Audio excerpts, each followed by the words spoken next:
11 days after the quake. It is incredible that people are still being found alive in the rubble in Turkey. A man from Maine spent more than a week on the ground there trying to save lives. And recover the dead. He's now back in Maine. In fact, he had touched down less than an hour before he spoke with our Sean Stackhouse.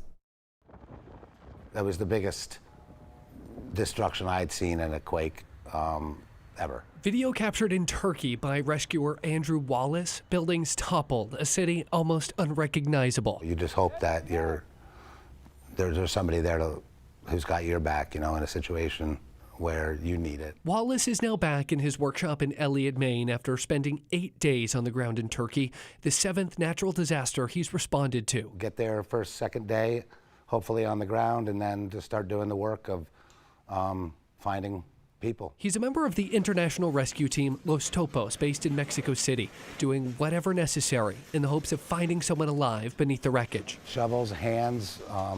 We did have a fair amount of grinders, cutting tools, things of this nature to get through rebar and break up cement and concrete. During his second day in Turkey, more than 3 days after the earthquake, Wallace and his team found someone alive. The son of this woman was with us like the whole time, watching and praying and waiting and hoping, and his world became real.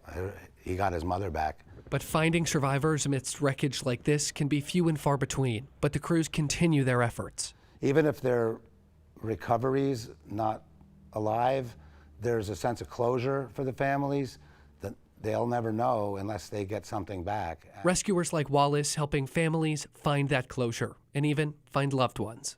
Sean Stackhouse, News Center, Maine. Just incredible work. Now, Wallace says he's not planning to return to Turkey right now, but he does say when the next natural disaster strikes anywhere in the world, he is ready to respond.